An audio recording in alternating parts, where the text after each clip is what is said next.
Right, as you can see, this is where we've got so far. The engine's all been cleaned up, it just needs to be all grinded down now. So what I'm going to do is, I'm going to do section at a time. So I'm going to do the engine section, then I'll do the gearbox section, and then we do the rear section, is what I'm going to do. I was going to strip the whole tractor down and literally do it all in one go, which a lot of people normally do that. I've not really stripped the tractor down. My first one this is. I've done cars and I kind of, you know, can take a car apart and I know where it goes. But with the tractor it's slightly different. I know it's easier, actually, it is easier, but there are some fiddly little bits and pieces that, you know, I just think I feel that I'm getting somewhere more quicker, I guess, if I do it this way. So basically, if I, what I'm using an enamel paints, and that I'm using a heat-proof enamel red oxide primer, is what I'm going to do all this in. And then, so I'll mask it up, basically, probably just over the gearbox, something like that. And then when I mask it on the other side, I'll mask it up on the line, just so it, you know, it looks nice. That's kind of what I'll do. That's got to be removed and then cleaned underneath it. Little plate, the little tap's got to come out. It's quite nice, isn't it? Smart, isn't it? Lovely little thing. I'll tell you what else I was quite amazed by this.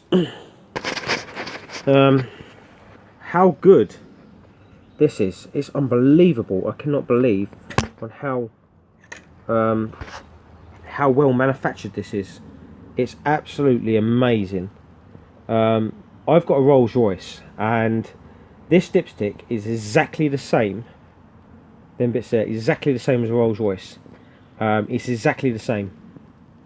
So yeah, you got a Rolls Royce dipstick basically, and just the way it goes in, it's just so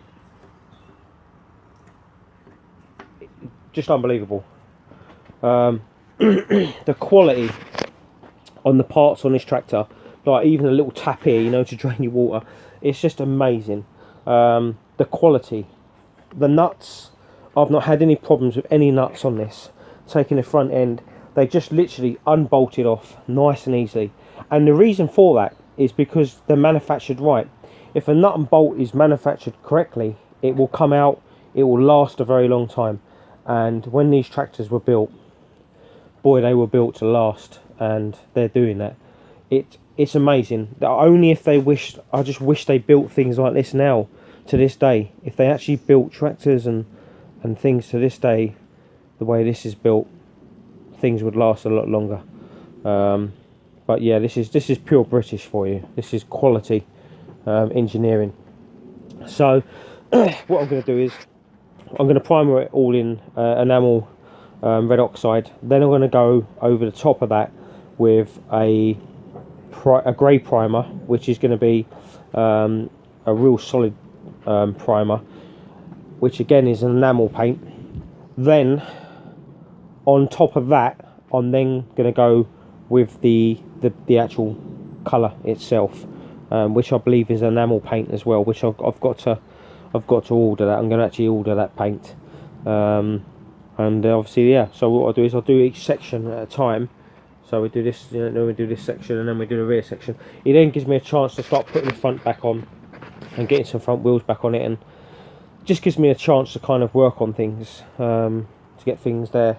But you know, it's come up pretty good considering, you know, all I've done is just cleaned it up. It's come up really good. To get rid of all the grease, I just use a bit of clutch and brake cleaner. I buy it from Euro Car Parts. I buy it in big packets. I buy like a whole box of it, and it's really good stuff. Brilliant stuff, to be honest with you. And it's just brilliant. You just spray it on, and it just cleans it all up. Gets rid of all the grease and grime, and that's kind of that's how it looks now, you know. So I'm quite happy with this. So we'll see how the next video is. Next video should be in a bit of primer. So we'll see where we go from there.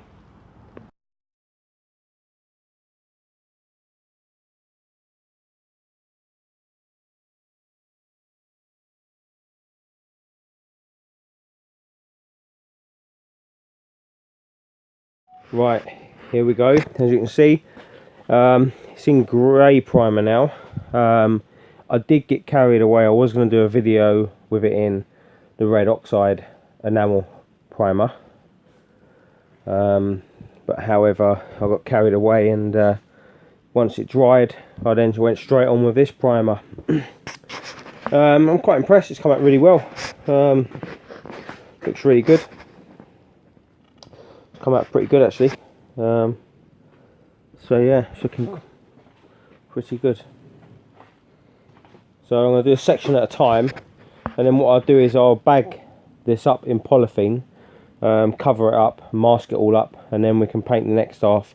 So what I'm going to do is, with this I'm going to do the top coat, which will be the enamel actual grey primer for the tractor. That's the next colour for this, and what I'll do is I'll mask it up just here. So what we do is I'll mask this up, and then we'll paint all this again. So I strip this all back, paint all this. I've just overlapped it just because I like to overlap things, but yeah, what we do is we'll mask it up here and then we'll paint all that. So we'll go from there, but it looked nice when it's done. I'm quite impressed. It's come up really nice, not bad. Not bad at all. She's had some nice thick coats of paint on her as well, so you know you're going to have years and years of lasting there. So it's all the enamel paint that I'm using. All the primer is enamel. The red oxide that I'm using is actually enamel red oxide, which I didn't think they did, but I managed to find some online. Fantastic stuff. I'm really impressed. So it's looking really well, you know, it's all come up really nice. It does look really, really nice. I'm really impressed. So it's just now literally put the top coat on, and then we can start bolting a few bits back onto this. Obviously I've got to prep them up. They're still lying here. All of them have still got to be all prepped up and done. Same over there as well. So at the front, but we're getting there. It's moving quicker than what I thought, to be honest with you. I didn't expect it to move around this quick, but it's doing really well. So let's see what happens next, guys.